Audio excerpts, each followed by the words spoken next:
ਇਹ ਹਫ਼ਤਾਵਾਰ ਬਾਈਬਲ ਦਾ ਦਰਸੀਵਾਜ਼ Plainfield Christian Science Church Independent ਵੱਲੋਂ ਹੈ, ਜਿਹੜਾ ਨਿਊ ਜਰਸੀ ਅਮਰੀਕਾ ਵਿੱਚ ਹੈ। ਹੋਰ ਮਾਲੂਮਾਤ ਲਈ ਤੁਸੀਂ ਸਾਡੀ ਵੈਬਸਾਈਟ ਵੇਖੋ www.plainfieldcs.com। ਇਹ ਸਬਕ 16 ਜਨਵਰੀ 2022 ਐਤਵਾਰ ਦੇ ਦਿਨ ਹਫ਼ਤੇ ਦੇ ਅਖੀਰ ਉੱਤੇ ਤੁਹਾਡੇ ਪੜ੍ਹਨ ਲਈ ਤਿਆਰ ਕੀਤਾ ਗਿਆ ਹੈ।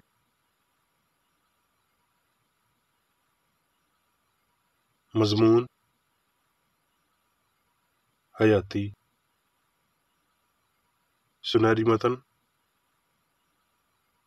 ਮੱਤੀ। ਇਸੇ ਤਰ੍ਹਾਂ ਤੁਹਾਡੀ ਲੋਭ ਬੰਦਿਆਂ ਦੇ ਸਾਹਮਣੇ ਚਮਕੇ, ਤਾਂ ਜੋ ਉਹ ਤੁਹਾਡੇ ਨੇਕ ਕੰਮਾਂ ਨੂੰ ਵੇਖ ਕੇ ਤੁਹਾਡੇ ਪਿਓ ਦੀ ਜਿਹੜਾ ਅਸਮਾਨ ਉੱਤੇ ਵਡਿਆਈ ਕਰਨ।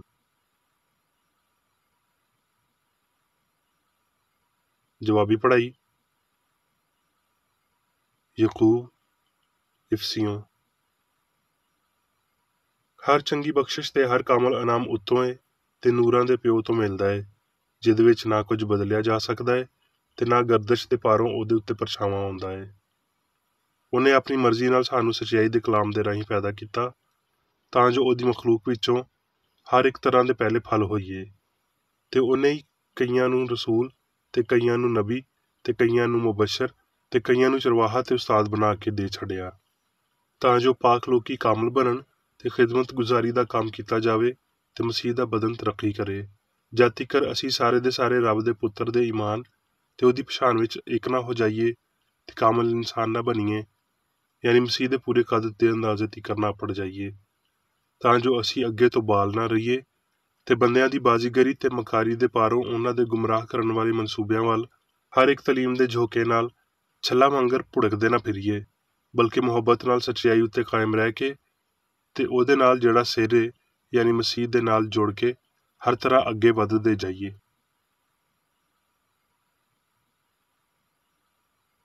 ਦਰਸੀਵਾਜ਼ ਬਾਈਬਲ ਵਿੱਚੋਂ ਇਮਸਾਲ। ਸੱਚਾਈ ਦੀ ਰਾਹ ਵਿੱਚ ਹਯਾਤੀ ਹੈ ਤੇ ਉਹਦੇ ਰਾਸਤੇ ਵਿੱਚ ਮੌਤ ਬਿਲਕੁਲ ਨਹੀਂ।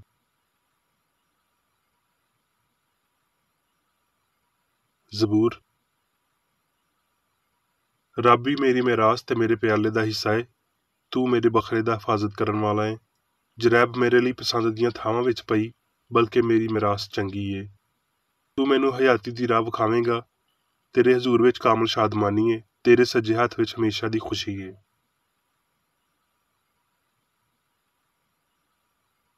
ਯਸਾਇਆ। ਉਹਨਾਂ ਦਿਨਾਂ ਵਿੱਚ ਹੀ ਇੰਜ ਹੋਇਆ ਭਈ ਹਿਜ਼ਕੀਆ ਅਜਿਹਾ ਬਿਮਾਰ ਹੋ ਗਿਆ ਭਈ ਮਰਨ ਵਾਲਾ ਹੀ ਹੋ ਗਿਆ, ਤੇ ਯਸਾਇਆ ਨਬੀ ਆਮੂਸ ਦੇ ਪੁੱਤਰ ਨੇ ਉਹਦੇ ਕੋਲ ਆ ਕੇ ਉਹਨੂੰ ਆਖਿਆ ਵੀ ਖੁਦਾਵੰਦ ਆਖਦਾ ਏ ਵੀ ਆਪਣੇ ਘਰ ਦਾ ਸਾਰਾ ਇੰਤਜ਼ਾਮ ਕਰ ਦੇ, ਕਿਉਂ ਜੇ ਤੂੰ ਮਰ ਜਾਵੇਂਗਾ ਤੇ ਬਚਣ ਵਾਲਾ ਨਹੀਂ। ਤਦ ਹਿਜ਼ਕੀਆ ਨੇ ਆਪਣਾ ਮੂੰਹ ਕੰਧ ਵੱਲ ਕੀਤਾ ਤੇ ਖੁਦਾਵੰਦ ਤੋਂ ਦੁਆ ਕੀਤੀ ਤੇ ਆਖਿਆ, ਐ ਖੁਦਾਵੰਦ, ਮੈਂ ਤੇਰੀ ਮਿਹਨਤ ਕਰਦਾ ਵਾਂ, ਯਾਦ ਕਰ ਭਈ ਮੈਂ ਤੇਰੇ ਸਾਹਮਣੇ ਸੱਚਾਈ ਤੇ ਪੂਰੇ ਦਿਲ ਨਾਲ ਟੁਰਦਾ ਰਿਹਾ ਵਾਂ, ਤੇ ਜੋ ਤੇਰੀ ਨਜ਼ਰ ਵਿੱਚ ਚੰਗਾ ਏ ਉਹ ਹੀ ਕੀਤਾ। ਤੇ ਹਿਜ਼ਕੀਆ ਬਹੁਤ ਉੱਚੀ ਉੱਚੀ ਰੋਇਆ। ਤਦ ਖੁਦਾਵੰਦ ਦਾ ਇਹ ਕਲਾਮ ਯਸਾਇਆ ਉੱਤੇ ਨਾਜ਼ਲ ਹੋਇਆ ਭਈ ਜਾ ਕੇ ਹਿਜ਼ਕੀਆ ਨੂੰ ਆਖ ਭਈ ਖੁਦਾਵੰਦ ਤੇਰੇ ਪਿਓ ਦਾਊਦ ਦਾ ਰੱਬ ਇੰਜ ਆਖਦਾ ਏ ਭਈ ਮੈਂ ਤੇਰੀ ਦੁਆ ਸੁਣੀ, ਮੈਂ ਤੇਰੇ ਅਥਰੂ ਵੇਖੇ, ਇਸ ਲਈ ਵੇਖ ਮੈਂ ਤੇਰੀ ਉਮਰ 15 ਵਰ੍ਹੇ ਵਧਾ ਦੇਵਾਂਗਾ, ਤੇ ਮੈਂ ਤੈਨੂੰ ਤੇ ਇਸ ਸ਼ਹਿਰ ਨੂੰ ਸ਼ਾਹ ਅਸੂਰ ਦੇ ਹੱਥੋਂ ਬਚਾ ਲਵਾਂਗਾ, ਤੇ ਮੈਂ ਇਸ ਸ਼ਹਿਰ ਦੀ ਹਮਾਇਤ ਕਰਾਂਗਾ। ਯਹੂਦਾ ਦੇ ਬਾਦਸ਼ਾਹ ਹਿਜ਼ਕੀਆ ਦਾ ਲਿਖਿਆ ਹੋਇਆ ਜਦ ਉਹ ਬਿਮਾਰ ਸੀ ਤੇ ਆਪਣੀ ਬਿਮਾਰੀ ਤੋਂ ਠੀਕ ਹੋਇਆ। ਐ ਖੁਦਾਵੰਦ, ਇਹਨਾਂ ਛੇਵਾਂ ਨਾਲ ਹੀ ਇਨਸਾਨ ਦੀ ਹਯਾਤੀ ਏ ਤੇ ਇਹਨਾਂ ਵਿੱਚ ਹੀ ਮੇਰੀ ਰੂਹ ਦੀ ਹਯਾਤ ਏ, ਇਸ ਲਈ ਤੂੰ ਹੀ ਸ਼ਿਫਾ ਦੇ ਤੇ ਮੈਨੂੰ ਜਿਉਂਦਾ ਰੱਖ। ਵੇਖ ਮੇਰਾ ਸਖਤ ਦੁੱਖ ਸਕੂਨ ਵਿੱਚ ਬਦਲ ਗਿਆ, ਤੇ ਮੇਰੀ ਜਾਨ ਉੱਤੇ ਮਿਹਰਬਾਨੀ ਕਰਕੇ ਤੂੰ ਇਹਨੂੰ ਨੇਸਤੀ ਦੇ ਖੱਡੇ ਵਿੱਚੋਂ ਰਿਹਾਈ ਦਿੱਤੀ, ਕਿਉਂ ਜੇ ਤੂੰ ਮੇਰੇ ਪਾਪਾਂ ਨੂੰ ਆਪਣੇ ਲੱਕ ਦੇ ਪਿੱਛਾਂ ਸੁੱਟ ਦਿੱਤਾ। ਇਸ ਲਈ ਵੀ ਪਾਤਾਲ ਤੇਰੀ ਵਡਿਆਈ ਨਹੀਂ ਕਰ ਸਕਦਾ ਤੇ ਮੌਤ ਨਾਲ ਤੇਰੀ ਹਮਦ ਨਹੀਂ ਹੋ ਸਕਦੀ। ਉਹ ਜਿਹੜੇ ਕਬਰ ਵਿੱਚ ਉਤਰਨ ਵਾਲੇ ਨੇ ਤੇਰੀ ਸੱਚਾਈ ਦੀ ਉਮੀਦਵਾਰ ਨਹੀਂ ਹੋ ਸਕਦੇ। ਜਿਉਂਦਾ, ਹਾਂ ਜਿਉਂਦਾ ਬੰਦਾ ਹੀ ਤੇਰੀ ਵਡਿਆਈ ਕਰੇਗਾ, ਜਿਵੇਂ ਅੱਜ ਦੇ ਦਿਨ ਮੈਂ ਕਰਦਾ ਵਾਂ। ਪਿਓ ਆਪਣੀ ਔਲਾਦ ਨੂੰ ਤੇਰੀ ਸੱਚਾਈ ਦੀ ਖਬਰ ਦੇਵੇਗਾ।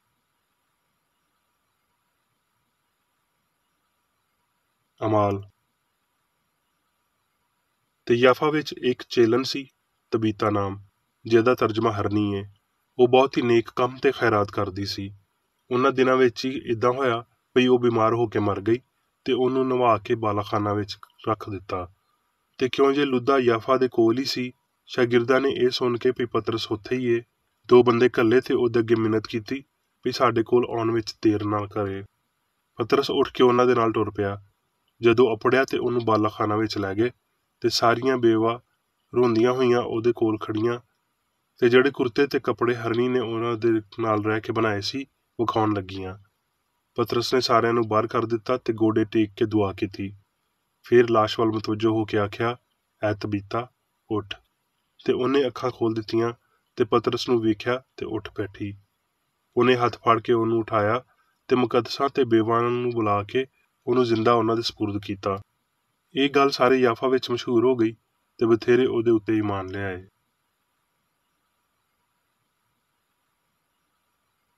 ਇਫਸੀਓਂ। ਤੇ ਮੈਂ ਜਿਹੜਾ ਖੁਦਾਵੰਦ ਵਿੱਚ ਕੈਦੀ ਹਾਂ ਤੇ ਇੱਥੋਂ ਇਲਤਮਾਸ ਕਰਦਾ ਵਾਂ ਵੀ ਜਿਸ ਬੁਲਾਵੇ ਨਾਲ ਤੁਸੀਂ ਬੁਲਾਏ ਗਏ ਸੀ ਉਹਦੇ ਲਾਇਕ ਚਾਲ ਚਲੋ, ਯਾਨੀ ਕਮਾਲ ਫਰੋਤਨੀ ਤੇ ਹਿਲਮ ਦੇ ਨਾਲ ਤਹਮਲ ਕਰਕੇ ਮੁਹੱਬਤ ਨਾਲ ਇੱਕ ਦੂਜੇ ਦੀ ਬਰਦਾਸ਼ਤ ਕਰੋ ਤੇ ਇਸ ਕੋਸ਼ਿਸ਼ ਵਿੱਚ ਰਹੋ ਵੀ ਰੂਹ ਦੀ ਯਗਾਨਗਤ ਸੁਲ੍ਹਾ ਦੇ ਬੰਧ ਨਾਲ ਬੰਨੀ ਰਵੇ। ਇੱਕ ਹੀ ਬਦਨ ਹੈ ਤੇ ਇੱਕ ਹੀ ਰੂਹ। ਇਸ ਲਈ ਤੁਹਾਨੂੰ ਜਿਹੜੇ ਬੁਲਾਏ ਗਏ ਸੀ ਆਪਣੇ ਬੁਲਾਏ ਜਾਣ ਦੀ ਆਸ ਵੀ ਇੱਕ ਹੀ ਏ। ਇੱਕ ਹੀ ਖੁਦਾਵੰਦ ਏ, ਇੱਕ ਹੀ ਈਮਾਨ, ਇੱਕ ਹੀ ਬਪਤਿਸਮਾ ਤੇ ਸਾਰਿਆਂ ਦਾ ਰੱਬ ਤੇ ਪਿਓ ਇੱਕ ਹੀ ਏ, ਜਿਹੜਾ ਸਾਰਿਆਂ ਉੱਤੇ ਤੇ ਸਾਰਿਆਂ ਦੇ ਵਿਚਕਾਰ ਤੇ ਸਾਰਿਆਂ ਦੇ ਅੰਦਰ ਏ ਤੇ ਸਾਡੇ ਵਿੱਚੋਂ ਹਰ ਇੱਕ ਉੱਤੇ ਮਸੀਹ ਦੀ ਬਖਸ਼ਿਸ਼ ਦੇ ਅੰਦਾਜ਼ੇ ਦੇ ਮੁਆਫਿਕ ਫਜ਼ਲ ਹੋਇਆ ਹੈ। ਫਿਲਪੀਓਂ। ਡਰਦੇ ਤੇ ਕੰਬਦੇ ਹੋਏ ਆਪਣੀ ਮੁਕਤੀ ਦੇ ਕੰਮ ਕਰਦੇ ਜਾਓ, ਕਿਉਂ ਜੇ ਜਿਹੜਾ ਤੁਹਾਡੇ ਵਿੱਚ ਨੀਅਤ ਤੇ ਅਮਲ ਦੋਵਾਂ ਨੂੰ ਆਪਣੇ ਨੇਕ ਇਰਾਦੇ ਨੂੰ ਪੂਰਾ ਕਰਨ ਲਈ ਪੈਦਾ ਕਰਦਾ ਏ, ਉਹ ਰੱਬ ਏ। ਸਾਰੇ ਕੰਮ ਸ਼ਿਕਾਇਤ ਤੇ ਤਕਰਾਰ ਤੋਂ ਬਗੈਰ ਕਰਿਆ ਕਰੋ, ਤਾਂ ਜੋ ਤੁਸੀਂ ਬੇਅਬ ਤੇ ਭੋਲੇ ਹੋ ਕੇ ਵਿੰਗੇ ਤੇ ਕਾਜਰਾਓ ਲੋਕਾਂ ਵਿੱਚ ਰੱਬ ਦੇ ਬੇਨਕਸ ਬੰਦੇ ਬਣੋ, ਜਿਨ੍ਹਾਂ ਦੇ ਵਿਚਕਾਰ ਤੁਸੀਂ ਜੱਗ ਵਿੱਚ ਤੀਵਿਆਂ ਵਾਂਗਰ ਬੁਖਾਰੀ ਦਿੰਦੇ ਹੋ ਤੇ ਹਯਾਤੀ ਦਾ ਕਲਾਮ ਪੇਸ਼ ਕਰਦੇ ਹੋ, ਤਾਂ ਜੋ ਮਸੀਹ ਦੇ ਦਿਨ ਮੈਨੂੰ ਫਖਰ ਹੋਵੇ ਵੀ ਨਾ ਤੇ ਮੇਰੀ ਭੱਜ ਦੌੜ ਬੇਫਾਇਦਾ ਹੋਈ, ਨਾ ਮੇਰੀ ਮਿਹਨਤ ਬੇਕਾਰ ਗਈ।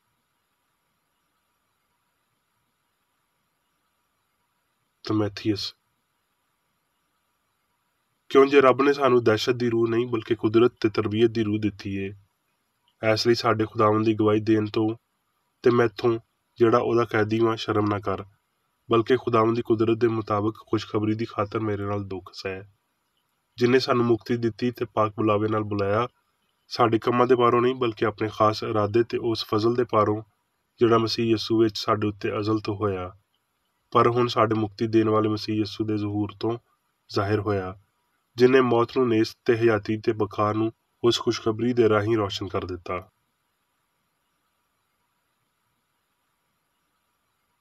ਮੁਕਾਸ਼ਫਾ। ਧੰਨ ਨੇ ਉਹ ਜਿਹੜੇ ਆਪਣੇ ਜਾਮੇ ਧੋਂਦੇ ਨੇ, ਕਿਉਂ ਜੇ ਹਯਾਤੀ ਦੇ ਰੁੱਖ ਦੇ ਕੋਲ ਆਉਣ ਦਾ ਇਖਤਿਆਰ ਪਾਉਣਗੇ ਤੇ ਉਹਨਾਂ ਦਰਵਾਜ਼ਿਆਂ ਵਿੱਚੋਂ ਸ਼ਹਿਰ ਵਿੱਚ ਦਾਖਲ ਹੋਣਗੇ।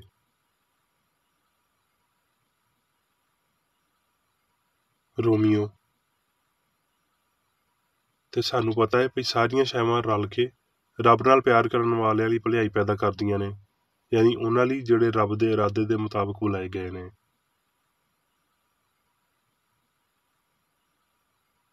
ਹੁਣ ਮੈਂ ਮੇਰੀ ਬੇਕਰੇਡੀ ਦੀ ਲਿਖੀ ਹੋਈ ਕ੍ਰਿਸਚਨ ਸਾਇੰਸ ਦੀ ਦਰਸੀ ਕਿਤਾਬ ਸਾਇੰਸ ਤੇ ਸਿਹਤ ਆਇਤਾਂ ਦੀ ਕੁੰਜੀ ਦੇ ਨਾਲ ਵਿੱਚੋਂ ਲਈਆਂ ਹੋਈਆਂ ਲਿਖਾਈਆਂ ਪੜਾਂਗਾ।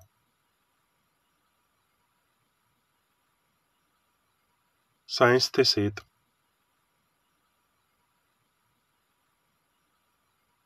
ਹਯਾਤੀ ਰੱਬ ਏ, ਇਨਸਾਨ ਰੱਬ ਦਾ ਤਸੱਵਰ ਏ।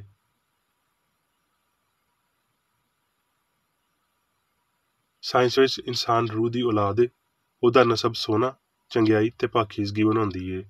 ਉਹਦਾ ਅਸਲ ਬਸ਼ਰ ਵਾਂਗਰ ਵੈਸ਼ੀ ਫਿਤਰਤ ਵਿੱਚ ਨਹੀਂ ਤੇ ਨਾ ਹੀ ਉਹ ਜ਼ਹਾਨਤ ਤਿਕਰ ਅਪੜਨ ਤੋਂ ਪਹਿਲਾਂ ਮਾਦੀ ਹਾਲਤਾਂ ਵਿੱਚੋਂ ਲੰਘਦਾ ਏ। ਰੂਹ ਉਹਦੀ ਹਸਤੀ ਦਾ ਪਹਿਲਾ ਤੇ ਅਸਲੀ ਮੰਬਾ ਏ, ਰੱਬ ਉਹਦਾ ਪਿਓ ਏ ਤੇ ਹਯਾਤੀ ਉਹਦੀ ਹਸਤੀ ਦਾ ਕਾਨੂੰਨ ਏ।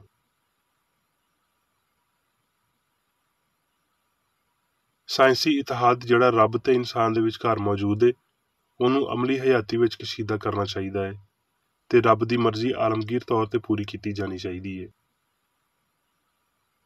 ਫਿਰ ਸਾਡੀ ਜ਼ਿਆਰਤ ਦੇ ਦਿਨ ਮੁੱਕਣ ਦੀ ਬਜਾਏ ਵੱਧ ਜਾਣਗੇ ਜਦੋਂ ਰੱਬ ਦੀ ਬਾਦਸ਼ਾਹੀ ਧਰਤੀ ਉੱਤੇ ਆਉਂਦੀ ਏ, ਕਿਉਂ ਜੇ ਅਸਲੀ ਰਾਹ ਮੌਤ ਦੀ ਬਜਾਏ ਹਯਾਤੀ ਵੱਲ ਲੈ ਜਾਂਦੀ ਏ ਤੇ ਧਰਤੀ ਦਾ ਤਜਰਬਾ ਗਲਤੀ ਦੀ ਮਹਿਦੂਦੀਅਤ ਤੇ ਸੱਚਾਈ ਦੀਆਂ ਉਹਨਾਂ ਮਹਿਦੂਦ ਖਸਲਤਾਂ ਨੂੰ ਜ਼ਾਹਿਰ ਕਰਦਾ ਏ ਜਿਨ੍ਹਾਂ ਵਿੱਚ ਰੱਬ ਇਨਸਾਨ ਨੂੰ ਸਾਰੀ ਧਰਤੀ ਉੱਤੇ ਇਖਤਿਆਰ ਦਿੰਦਾ ਹੈ।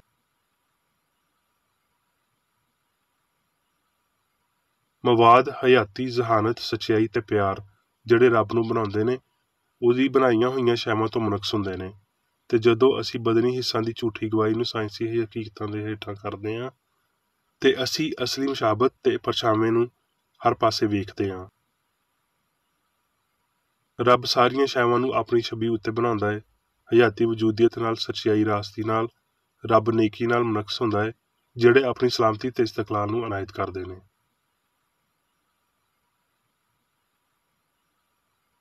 ਹਯਾਤੀ ਲਾਜ਼ਵਾਲ ਹੈ। ਹਯਾਤੀ ਇਨਸਾਨ ਦਾ ਅਸਲ ਤੇ ਨਿਉ ਹੈ। ਮੌਤ ਦੇ ਰਾਹੀਂ ਕਦੀ ਹਾਸਲ ਹੋਣ ਵਾਲੀ ਨਹੀਂ, ਬਲਕਿ ਇਹਦੇ ਤੋਂ ਪਹਿਲਾਂ ਤੇ ਬਾਅਦ ਵਿੱਚ, ਜਿਹਨੂੰ ਮੌਤ ਆਖਿਆ ਜਾਂਦਾ ਹੈ, ਸੱਚਾਈ ਉੱਤੇ ਟੁਰਦੇ ਰਹਿਣ ਨਾਲ ਹਾਸਲ ਹੁੰਦੀ ਹੈ। ਮਾਦੇ ਦੀ ਬਜਾਏ ਰੂਹਾਨੀ ਤੌਰ ਤੇ ਵੇਖਣ ਤੇ ਸੁਣਨ ਵਿੱਚ ਬਹੁਤੀ ਮਸੀਹਤ ਹੈ। ਜ਼ੇਹਨੀ ਸਲਾਹੀਤਾਂ ਦੇ ਗਵਾਚਣ ਦੀ ਬਜਾਏ ਉਹਨਾਂ ਦੀ ਮੁਸਤਕਿਲ ਮਸ਼ਕ ਵਿੱਚ ਬਹੁਤੀ ਸਾਇੰਸ ਮਿਲਦੀ ਹੈ। ਉਹ ਗਵਾਚ ਤੇ ਨਹੀਂ ਸਕਦੀ, ਪਰ ਸਿਆਣ ਹਮੇਸ਼ਾ ਤੀਕਰ ਰਹਿੰਦੀ ਹੈ। ਉਹਦੀ ਸਿਆਣ ਨੇ ਸਦੀਆਂ ਪਹਿਲਾਂ ਅੰਨੇ ਨੂੰ ਬਹਿਨਾਈ ਤੇ ਬੋਲੇ ਨੂੰ ਸੁਣਨ ਦੀ ਤਾਕਤ ਦਿੱਤੀ, ਤੇ ਇਹ ਇਹਨਾਂ ਮੌਜਜ਼ਿਆਂ ਨੂੰ ਦੁਹਰਾਏਗੀ।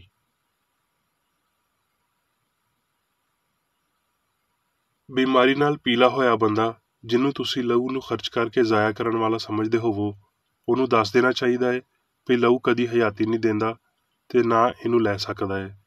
ਯਾਨੀ ਕਿ ਹਯਾਤੀ ਰੂਹ ਹੈ, ਤੇ ਇਹ ਪਈ ਉਸ ਸਾਰੇ ਲਹੂ ਦੀ ਬਜਾਏ ਇੱਕ ਚੰਗੇ ਮਕਸਦ ਤੇ ਕੰਮ ਵਿੱਚ ਹੀ ਬਹੁਤੀ ਹਯਾਤੀ ਤੇ ਲਾਫਾਨੀਅਤ ਪਾਈ ਜਾਂਦੀ ਹੈ, ਜਿਹੜਾ ਇਨਸਾਨੀ ਰਗਾਂ ਵਿੱਚ ਵਗਿਆ ਤੇ ਹਯਾਤੀ ਦੇ ਜਿਸਮਾਨੀ ਫਹਿਮ ਦੀ ਨਕਲ ਬਣਿਆ।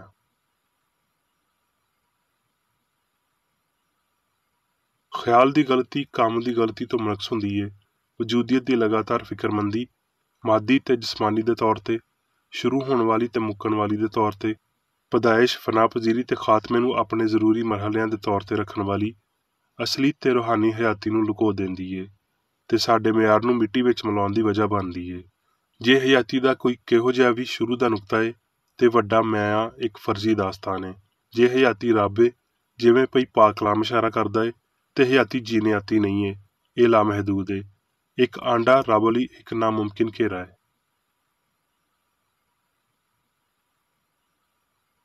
ਸਾਇੰਸ ਸਾਰੀ ਚੰਗਿਆਈ ਹਾਸਲ ਕਰਨ ਦੇ ਇਮਕਾਨ ਨੂੰ ਜ਼ਾਹਿਰ ਕਰਦੀ ਹੈ, ਤੇ ਇਨਸਾਨਾਂ ਨੂੰ ਉਹ ਲੱਭਣ ਦੇ ਕੰਮ ਉੱਤੇ ਲਾਉਂਦੀ ਹੈ ਜਿਹੜੇ ਰੱਬ ਪਹਿਲਾਂ ਹੀ ਕਰ ਚੁੱਕਿਆ ਹੈ। ਪਰ ਮਤਲੂਬਾ ਚੰਗਿਆਈ ਹਾਸਲ ਕਰਨ ਲਈ ਕਿਸੇ ਬੰਦੇ ਦੀ ਕਾਬਲੀਅਤ ਉੱਤੇ ਸ਼ੱਕ ਕਰਨਾ ਤੇ ਸਾਡੇ ਚੰਗੇ ਤੇ ਉੱਚੇ ਨਤੀਜੇ ਹਾਸਲ ਕਰਨਾ ਕਈ ਵਾਰੀ ਕਿਸੇ ਬੰਦੇ ਦੇ ਪਰਾਂ ਦੀ ਅਜ਼ਮਾਇਸ਼ ਵਿੱਚ ਰੁਕਾਵਟ ਬਣਦਾ ਹੈ ਤੇ ਸ਼ੁਰੂ ਵਿੱਚ ਹੀ ਨਾਕਾਮੀ ਨੂੰ ਪੱਕਾ ਬਣਾ ਦਿੰਦਾ ਹੈ। ਬਸ਼ਰ ਨੂੰ ਆਪਣੇ ਨਮੂਨਿਆਂ ਨੂੰ ਸਾਬਤ ਕਰਨ ਲਈ ਆਪਣੇ ਖਿਆਲਾਂ ਨੂੰ ਬਦਲਣਾ ਪਵੇਗਾ। ਇੱਕ ਬਿਮਾਰ ਬਦਨ ਬਿਮਾਰ ਖਿਆਲਾਂ ਨਾਲ ਬਣਦਾ ਹੈ। ਬਿਮਾਰੀ, ਆਰਜ਼ਾ ਤੇ ਮੌਤ ਡਰ ਨਾਲ ਪੈਦਾ ਹੁੰਦੇ ਨੇ। ਸ਼ਹਿਵਤ ਪ੍ਰਸਤੀ ਭੈੜੀ ਜਿਸਮਾਨੀ ਤੇ ਅਖਲਾਕੀ ਹਾਲਤਾਂ ਨੂੰ ਪੈਦਾ ਕਰਦੀ ਹੈ। ਖੁਦਗਰਜ਼ੀ ਤੇ ਸ਼ਹਿਵਤ ਪਸੰਦੀ ਨੂੰ ਕਿਸੇ ਵੀ ਬੰਦੇ ਦੇ ਬਾਰ-ਬਾਰ ਆਉਣ ਵਾਲੇ ਖਿਆਲਾਂ ਦੇ ਪਾਰੋਂ ਫਾਨੀ ਸਿਆਣ ਵਿੱਚ ਬਦਨ ਦੇ ਬਾਰੇ ਗੁਫ਼ਤਗੂ ਕਰਨ ਤੇ ਇਹਦੇ ਤੋਂ ਬਾਕਾਇਦਾ ਖੁਸ਼ੀ ਜਾਂ ਪੀੜ ਹਾਸਲ ਕਰਨ ਦੀ ਆਸ ਦੇ ਪਾਰੋਂ ਤਾਲੀਮ ਦਿੱਤੀ ਜਾਂਦੀ ਹੈ, ਤੇ ਇਹ ਤਾਲੀਮ ਰੂਹਾਨੀ ਤਰੱਕੀ ਦੇ ਬਦਲੇ ਹੁੰਦੀ ਹੈ। ਜੇ ਅਸੀਂ ਖਿਆਲਾਂ ਨੂੰ ਫਾਨੀ ਲਿਬਾਸ ਵਿੱਚ ਤਰਤੀਬ ਦਿੰਦੇ ਹਾਂ, ਤੇ ਇਹ ਲਾਫਾਨੀ ਫਿਤਰਤ ਨੂੰ ਜ਼ਰੂਰ ਗਵਾ ਦਿੰਦੇ ਨੇ। ਜੇ ਅਸੀਂ ਬਦਨ ਨੂੰ ਲਜ਼ਤ ਲਈ ਵੇਖਦੇ ਹਾਂ, ਤੇ ਅਸੀਂ ਪੀੜ ਪਾਉਂਦੇ ਹਾਂ। ਹਯਾਤੀ ਲਈ ਵੇਖਦੇ ਹਾਂ ਤੇ ਅਸੀਂ ਮੌਤ ਪਾਉਂਦੇ ਹਾਂ। ਸੱਚਾਈ ਲਈ ਵੇਖਦੇ ਹਾਂ ਤੇ ਅਸੀਂ ਗਲਤੀ ਪਾਉਂਦੇ ਹਾਂ। ਰੂਹ ਲਈ ਵੇਖਦੇ ਹਾਂ ਤੇ ਅਸੀਂ ਉਹਦੇ ਮੁਖਾਲਫ ਮਾਦੇ ਨੂੰ ਪਾਉਂਦੇ ਹਾਂ। ਹੁਣ ਇਸ ਅਮਲ ਨੂੰ ਉਲਟਾ ਕਰੀਏ। ਬਦਨ ਤੋਂ ਹਟ ਕੇ ਸੱਚਾਈ ਤੇ ਮੁਹੱਬਤ, ਸਾਰੀ ਖੁਸ਼ੀ, ਹਮਾਹੰਗੀ ਤੇ ਲਾਫਾਨੀਅਤ ਦੇ ਅਸੂਲ ਨੂੰ ਵੇਖੀਏ। ਬਰਦਾਸ਼ਤ, ਚੰਗਿਆਈ ਤੇ ਸੱਚਾਈ ਨੂੰ ਜ਼ੋਰ ਕੇ ਫੜ ਲਵੋ ਤੇ ਤੁਸੀਂ ਉਹਨਾਂ ਨੂੰ ਆਪਣੇ ਖਿਆਲਾਂ ਦੇ ਕਬਜ਼ੇ ਦੇ ਤਨਾਸਬ ਤੋਂ ਆਪਣੇ ਤਜਰਬਿਆਂ ਵਿੱਚ ਲਿਆਓਗੇ।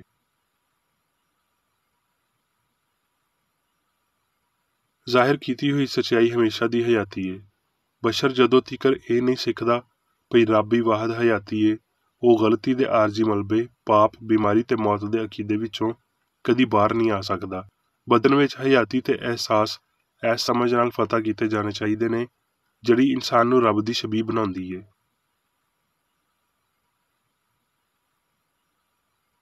ਜਦੋਂ ਤੀਕਰ ਹਮਾਹੰਗੀ ਤੇ ਇਨਸਾਨ ਦੀ ਲਾਫਾਨੀਅਤ ਬਹੁਤਾ ਵਾਜ਼ਿਹ ਨਹੀਂ ਹੋ ਜਾਂਦੇ, ਉਸ ਵੇਲੇ ਤੀਕਰ ਅਸੀਂ ਰੱਬ ਦਾ ਅਸਲੀ ਤਸੱਵੁਰ ਨਹੀਂ ਪਾ ਸਕਦੇ, ਤੇ ਬਦਨ ਉਹਦੀ ਅਕਾਸੀ ਕਰੇਗਾ ਜਿਹੜਾ ਉਹਦੇ ਉੱਤੇ ਹੁਕਮਰਾਨੀ ਕਰੇਗਾ, ਭਾਵੇਂ ਇਹ ਸੱਚਾਈ ਹੋਵੇ ਜਾਂ ਗਲਤੀ, ਸਿਆਣ ਹੋਵੇ ਜਾਂ ਅਕੀਦਾ, ਰੂਹ ਹੋਵੇ ਜਾਂ ਮਾਦਾ।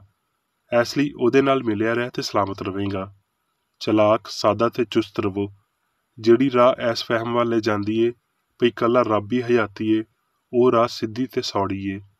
ਇਹ ਬਦਨ ਦੇ ਨਾਲ ਇੱਕ ਲੜਾਈ ਏ ਜਿਹਦੇ ਵਿੱਚ ਪਾਪ, ਬਿਮਾਰੀ ਤੇ ਮੌਤ ਉੱਤੇ ਸਾਨੂੰ ਫਤਹ ਪਾਉਣੀ ਚਾਹੀਦੀ ਏ, ਭਾਵੇਂ ਇੱਥੇ ਜਾਂ ਇਹਦੇ ਤੋਂ ਬਾਅਦ, ਯਕੀਨਨ ਇਸ ਤੋਂ ਪਹਿਲਾਂ ਵੀ ਅਸੀਂ ਰੂਹ ਦੇ ਮਕਸਦ ਜਾਂ ਰੱਬ ਵਿੱਚ ਹਯਾਤੀ ਹਾਸਲ ਕਰਨ ਤੀਕਰ ਅੱਪੜ ਸਕੀਏ।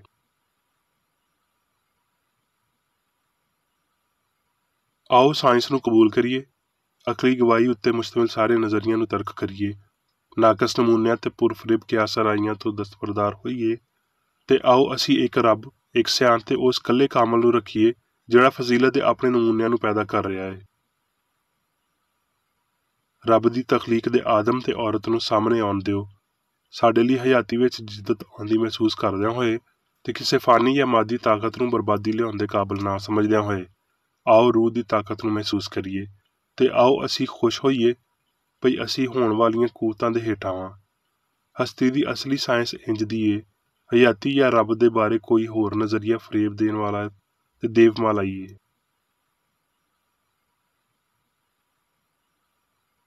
ਸਾਨੂੰ ਸਾਰਿਆਂ ਨੂੰ ਇਹ ਸਿੱਖਣਾ ਚਾਹੀਦਾ ਹੈ ਭਈ ਹਯਾਤੀ ਰੱਬ ਏ।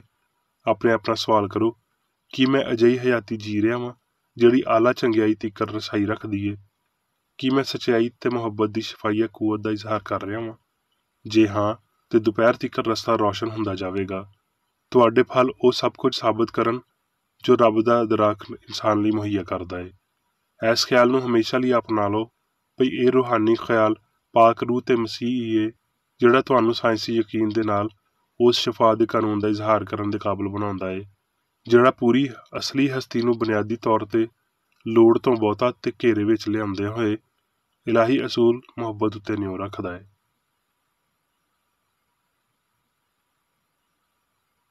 ਹੁਣ ਮੈਂ ਮੇਰੀ ਬੇਕਰ ਰੇਡੀ ਵੱਲੋਂ ਚਰਚ ਮੈਨੂਅਲ ਵਿੱਚ ਦਿੱਤੇ ਹੋਏ ਰੋਜ਼ਾਨਾ ਦੇ 3 ਫਰਜ਼ ਪੜਾਂਗਾ।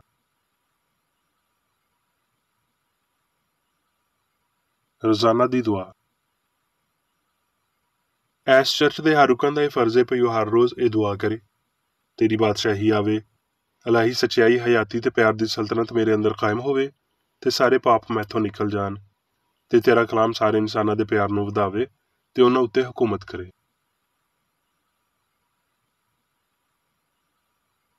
ਮਕਸਦਾਂ ਤੇ ਕੰਮਾਂ ਦਾ ਇੱਕ ਅਸੂਲ। ਨਾ ਕੋਈ ਮੁਖਾਲਫਤ ਤੇ ਨਾ ਕੋਈ ਜ਼ਾਤੀ ਤਾਲੁਕ ਮਾਦਰੀ ਚਰਚ ਦੇ ਕਿਸੇ ਰੁਕਨ ਦੇ ਮਕਸਦਾਂ ਜਾਂ ਕੰਮਾਂ ਉੱਤੇ ਅਸਰ ਕਰਨੇ ਚਾਹੀਦੇ। ਸਾਇੰਸ ਵਿੱਚ ਬਸ ਇਲਾਹੀ ਪਿਆਰ ਹੀ ਹਕੂਮਤ ਕਰਦਾ ਹੈ ਤੇ ਇੱਕ ਮਸੀਹ ਸਾਇੰਸਦਾਨ ਪਾਪ ਨੂੰ ਰੱਦ ਕਰਦਿਆਂ ਹੋਏ ਸੁੱਚੀ ਭਰਾਬੰਦੀ, ਖੈਰਾਤ ਪਸੰਦੀ ਤੇ ਮਾਫੀ ਨਾਲ ਪਿਆਰ ਦੀਆਂ ਮਿੱਠੀਆਂ ਸੱਚਾਈਆਂ ਦਾ ਪਰਛਾਵਾਂ ਬਣਦਾ ਹੈ। ਇਸ ਚਰਚ ਦੇ ਸਾਰੇ ਰੁਕਨਾਂ ਨੂੰ ਸਾਰੇ ਪਾਪਾਂ ਤੋਂ, ਗਲਤ ਤਰ੍ਹਾਂ ਦੀਆਂ ਪੇਸ਼ਨਗੋਈਆਂ, ਮੁਨਸਫੀਆਂ, ਮੁਜ਼ਮਤਾਂ, ਸਲਾਹਾਂ, ਗਲਤ ਅਸਰਾਂ ਨੂੰ ਲੈਣ ਤੇ ਗਲਤ ਅਸਰ ਦੇਣ ਤੋਂ ਆਜ਼ਾਦ ਰਹਿਣ ਲਈ ਹਰ ਰੋਜ਼ ਖਿਆਲ ਰੱਖਣਾ ਚਾਹੀਦਾ ਹੈ ਤੇ ਦੁਆ ਕਰਨੀ ਚਾਹੀਦੀ ਹੈ। ਫਰਜ਼ ਲਈ ਚੁਸਤੀ। ਇਸ ਚਰਚ ਦੇ ਹਰ ਰੁਕਨ ਦਾ ਇਹ ਫਰਜ਼ ਹੈ ਭਈ ਉਹ ਹਰ ਰੋਜ਼ ਜਾਰਿਹਾਨਾ ਜ਼ਿਹਨੀ ਸਲਾਹਾਂ ਦੇ ਖਿਲਾਫ ਆਪਣੇ ਆਪ ਨੂੰ ਤਿਆਰ ਰੱਖੇ ਤੇ ਰੱਬ, ਆਪਣੇ ਕਾਇਦ ਤੇ ਇਨਸਾਨਾਂ ਲਈ ਆਪਣੇ ਫਰਜ਼ਾਂ ਨੂੰ ਨਾ ਕਦੀ ਭੁੱਲੇ ਤੇ ਨਾ ਕਦੀ ਨਜ਼ਰਅੰਦਾਜ਼ ਕਰੇ। ਉਹਦੇ ਕੰਮਾਂ ਤੇ ਨਾ ਹੀ ਉਹਦਾ ਇਨਸਾਫ ਹੋਵੇਗਾ, ਉਹ ਬੇਕਸੂਰ ਜਾਂ ਕਸੂਰਵਾਰ ਹੋਵੇਗਾ।